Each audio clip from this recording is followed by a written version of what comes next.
오늘 설교의 주제는 겸손의 골짜기입니다. 시인 에글스톤이라는 외국 성도가 골짜기라는 제목의 시를 쓴 바가 있습니다. 삶은 때로 견딜기 힘들어 보이기만 한다네. 슬픔과 고통, 재앙만 가득하고, 그런데 그때 난 기억할 것이 있다네. 그건 그 골짜기에서 내가 자라난다는 것일세. 내가 만일 산의 정상에만 머물러 있고 고통을 전혀 경험하지 않는다면 난 하나님의 사랑을 감사할 줄 모르는 헛된 인생을 산 것이 아닐까. 내 비록 배울 것이 아직 많이 남아있고 내 자람은 너무 더디기만 하고 내가 도달할 산의 정상을 포기하지는 못하지만 그 골짜기에서 난 자라고 있다네. 영어 표현을 그대로 인용하자면 It's in the valleys I grow. 오늘은 추수감사주일입니다. 지나간 한 해를 돌아볼 때 혹시 나는 골짜기를 통과했다, 이런 느낌을 갖고 계신 분들이 적지 않을 것입니다. 철로역정을 읽어보면 아름다운 집 혹은 아름다운 궁전, 하우스 뷰티풀에서 평화와 안식을 체험하고 또 믿음의 선배들에게서 믿음을 배우고 영적인 부장을 한 다음에 이제 아름다운 집 식구들의 배웅을 받고 순례자 크리스찬은 빵 한 덩어리, 포도주 한 병, 건포도주 한 줌을 선물로 받고 그는 이제 순례의 길로 다시 떠나갑니다. 그런데 얼마 안 돼요. 그를 기다리고 있던 것은 내리막길 골짜기였습니다. 그 골짜기에 들어서기가 무섭게 그는 아블로원, 그 뜻은 파괴자라고 불리워지는 한 괴물과 맞부딪히게 됩니다. 이 존재에 대해서 계시록 9장 11절은 이렇게 증거하고 있습니다. 같이 한번 읽어보시겠습니다. 시작. 그들에게 왕이 있으니 무적행의 사자라. 히브리어로는 그 이름이 아바돈이요 헬라어로는 그 이름이 아볼로원이더라. 철로역정의 저자 요한 번연은 그의 모습을 물고기처럼 비늘이 온 몸을 덮었고 용처럼 날개를 가지고 있었던 그런 존재로 묘사하고 있습니다. 이 조각상이 이제 철로역정 필그림 하우스에 비치될 그런 조각상이기도 합니다. 그는 악한 영들의 대장, 마귀의 존재인 것입니다.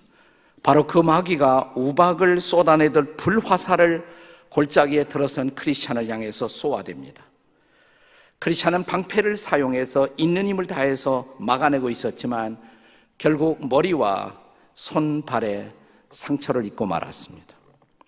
그런데 오늘 본문에서 바울 사도도 그의 인생 순례길에서 사탄의 공격으로 말미암아 그런 불화살로 그는 상처를 입고 있었음을 본문에서 고백합니다. 7절의 말씀입니다. 같이 읽겠습니다. 시작. 여러 계시를 받은 것이 지극히 크므로 너무 자만하지 않게 하시려고 내 육체의 가시 곧 사탄의 사자를 주셨으니 이는 나를 쳐서 너무 자만하지 않게 하려 하심이라. 여기서 바울은 사단이 나를 쳤다, 이런 표현을 쓰고 있습니다. 그 결과로 자신을 찌르는 육체의 가시가 자기를 고통스럽게 하고 있다고 고백하는 것입니다. 마치 가시에 찔린 것 같은 아픔을 안고 그는 인생의 길을 걷게 되었다는 말입니다. 그것을 그는 사탄의 사자, 메신저 오브 세이턴, 사탄의 사자로 말미암은 것이라고 말합니다. 우리는 구체적으로 그 가시가 무엇을 뜻하는지 바울 사도 자신이 자세히 설명하지 않았기 때문에 알 수는 없습니다. 다만 추정할 따름입니다. 그래서 성경학자들 가운데는 이것은 바울이 평생 알았던 고질적인 질병, 안질이나 그렇지 않으면 간질병 같은 육체의 병을 의미하고 있었다라고 생각합니다. 또 다른 학자들은 바울이 회심하고 선교적 사명을 받고 사도로 사역을 시작했을 때 그때부터 시작해서 바울을 중상하고 모략하며 박해하고 심지어 바울의 목숨을 노리던 율법주의자들이 있었는데 바로 그들이 사탄의 사자 노릇하며 평생에 그를 괴롭히고 있었던 것입니다. 근데 어떤 경우이든 그것이 질병이든 아니면 바울을 괴롭히던 사람들이었던 바울은 사탄의 공격으로 말미암아 자신을 아프게 하는 가시를 경험하고 있었다라고 말합니다. 그런데 놀라운 사실이 있어요. 이 가시에 대해서 바울은 불평하기보다 도리어 기뻐했다는 사실입니다. 그게 가능할까요? 자, 10절 말씀의 고백을 다시 한번 읽어보겠습니다. 다 같이 읽습니다. 시작. 그리스도를 위하여 약한 것들과 능력과 궁핍과 박해와 곤고를 기뻐하노니 이는 내가 약한 그때 강함이라. 나에게 찾아오고 있는 능력, 궁핍, 박해, 곤고, 이 모든 것을 인해서 오히려 나는 기뻐한다는 것입니다. 가능할까요? 바울도 인간이었기 때문에 자기를 찌르는 이 가시가 자기의 삶에서 떠나가도록 기도했다라고 말합니다. 8절에 보시면 몇 번씩이나 기도했다고요?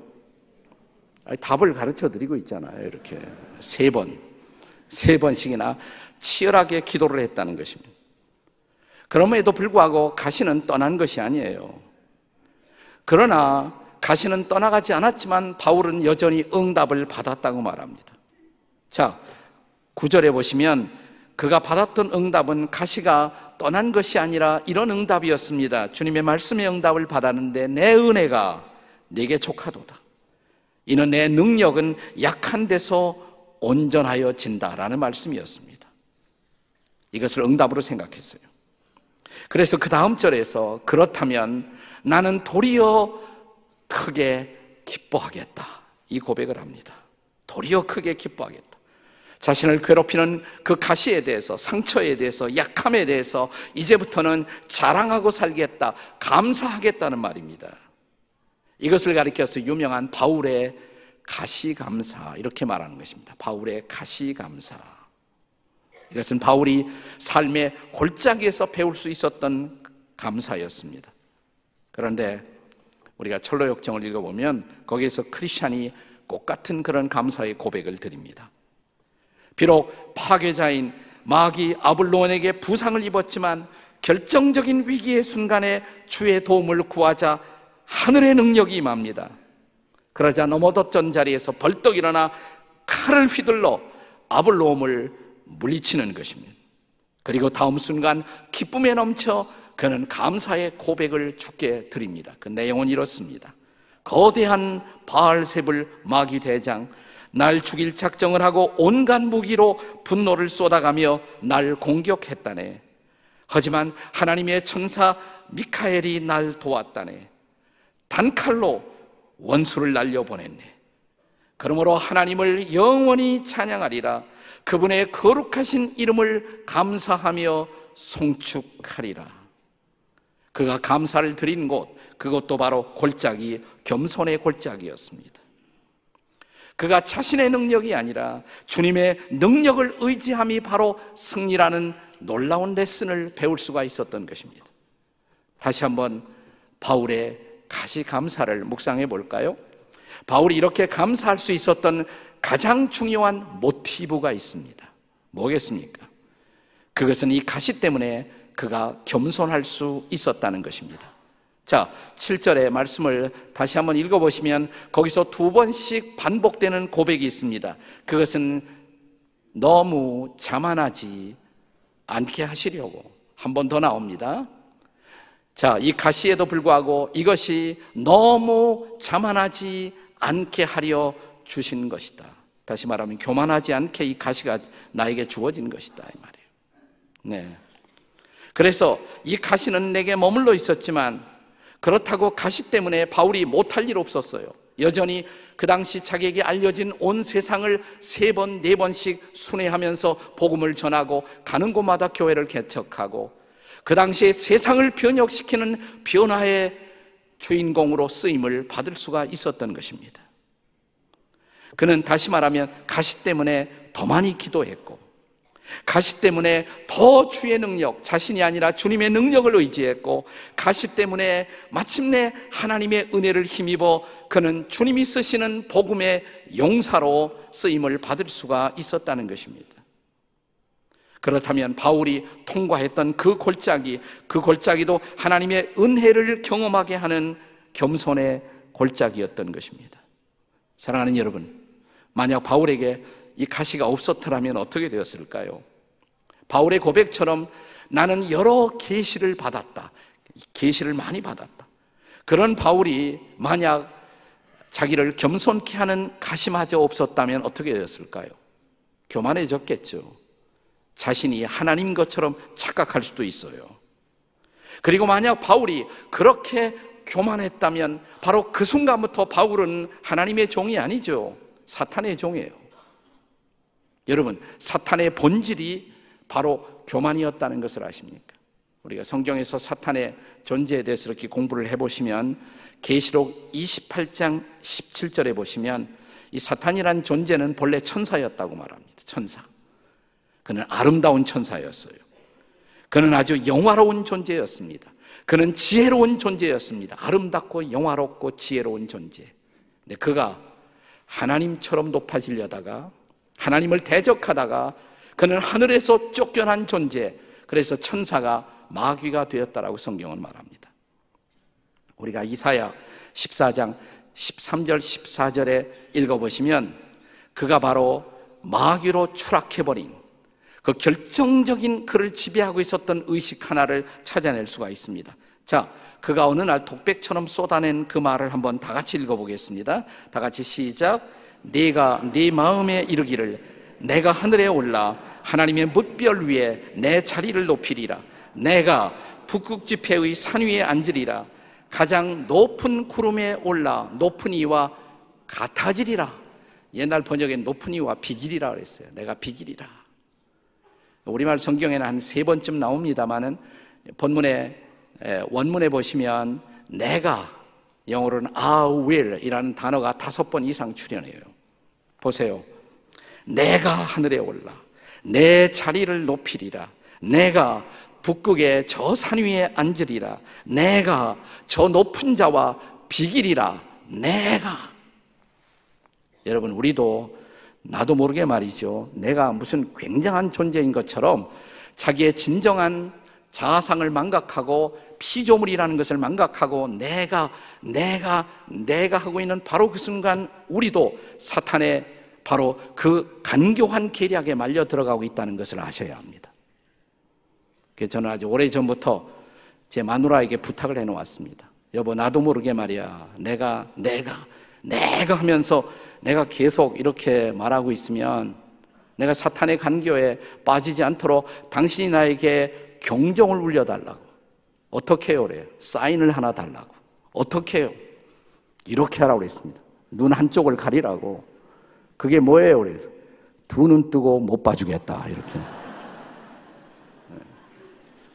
근데 어떤 날 제 아내가 그래요. 여보, 내가 이 사인을 주는데도 당신 계속 내가 계속 그러더라. 그러면 당신이 더 강력한 사인을 나에게 주어야 한다고. 더 강력한 사인이 뭐예요? 그래서 이렇게 하라고 그랬습니다. 이렇게 하라고. 그게 뭐예요? 그래서 지랄하고 자빠졌네 이렇게. 네. 근데 이건 제가 아니라 누구라도 바로 그렇게 될 수가 있어요. 우리의 피조물성을 망각하고 내가 무슨 하나님인 것처럼 착각할 수가 있습니다. 바로 그 순간부터 우리 인생은 타락하는 것입니다. 교만한 그 순간부터 우리는 사탄의 포로가 되는 것입니다. 그래서 인생 순례의 길에 이따금씩 하나님은 저와 여러분으로 하여금 높아지는 길이 아니라 낮아지는 길, 억지로라도 저 낮은 골짜기를 통과하게 하시는 거예요. 그리고 치명적은 아니지만 주님의 도우심을 부르짖어 구하게 할 만큼의 상처를 입도록 허용하시는 것입니다. 그 상처 때문에 엎드려 기도하고 그 상처 때문에 겸손을 배우는 것입니다. 그래서 인생의 고난은 역설적으로 하나님의 은혜를 경험하게 만드는 겸손의 골짜기인 것입니다. 비로소 우리는 이 골짜기를 지나가며 장미꽃만 감사하는 것이 아니라 장미꽃 가시도 감사하다라고 고백하게 되는 것입니다. 아주 여러 해 전에 유럽의 스위든에 29살 먹은 청년, 어거스트 스톰이라는 청년이 있었어요. 어거스트 스톰. 그가 크리스마스가 가까운 어느 날, 우리가 크리스마스가 되면 거리에 출연하는 것이 구세군의 자선남비잖아요. 구세군은 아주 건강한 개신교 교단 중에 하나예요. 이 청년 어거스트 스톰이 방황하던 청년이었는데 삶의 목적도 없이 표류하다가 이 구세군 집회하는 곳에 살베이션 아미에 참석했다가 자기 인생 처음으로 복음의 메시지를 듣습니다. 그리고 십자가의 진정한 의미를 깨닫고 자기를 위해 죽으시고 부활하신 예수 그리스도를 자기 인생의 주인으로 마음에 영접하게 됩니다. 그로부터 이제 너무 크게 기뻐갖고 마음에 막 구원의 기쁨이 넘치니까 집에 돌아가서 시 하나를 써요. 자기가 구원받은 놀라운 기쁨의 감사를 씁니다. 이런 제목으로 써요. 영어로 I thank to God for my Redeemer. 나의 구속자이신 하나님께 감사를 드리노라. 그리고 시를 쭉 씁니다. 그리고 8년이 지나가요. 그가 37살이 되던 해에 갑자기 등에 통증을 느끼기 시작합니다. 그 통증은 점점 심해져서 그로 하여금 반신불수가 되게 합니다. 그러나 그는 이런 생각을 합니다. 내가 여기서 끝날 수는 없다. 그렇다고 나를 구원하신 그 주님을 증거하는 일을 포기할 수는 없다. 그는 오히려 하나님 앞에 아주 중요한 결단을 내리고 사역자 훈련을 받고 구세군 사관, 구세군 사역자가 돼요. 이제 그래서 15년을 더 살면서 그는 능력 있는 설교자로 수많은 영혼들을 그리스도 앞으로 인도하는 사명을 감당하게 됩니다. 그런데 그가 처음 예수 믿고 썼던 바로 그 시는 어쩌면 앞으로 8년 후, 아니 계속적으로 자기 인생에서 경험할 그 사건에 대한 예언적인 그림이 되어버렸던 것입니다. 그때 썼던 시가 바로 여러분이 불렀던 복음성가 날 구원하신 주 감사해요. 이게 뭐 최근 그런 가스펠이 아니고요, 여러 해 전에 이 어거스트 스톰에 의해서 작사된 찬송인 것입니다. 날 구원하신 주 감사, 모든 것 주심 감사, 지난 추억이네 감사, 주 내 곁에 계시네. 향기로운 봄철에도 감사하고 외로운 가을날도 감사하고 사라진 눈물도 감사, 나의 영혼 평안해. 응답하신 기도 감사, 거절하신 것도 감사, 헤쳐나온 풍랑 감사, 모든 것 채우시네. 슬픔과 기쁨도 감사, 절망 중 위로 감사, 측량 못할 은혜 감사, 크신 사랑 감사해. 길가에 장미꽃 감사, 그 가시도 감사, 따스한 가정 희망 주신 것 감사, 기쁨도 슬픔도 감사, 하늘 평안 감사해. 내일의 희망 감사해. 영원토록 감사해.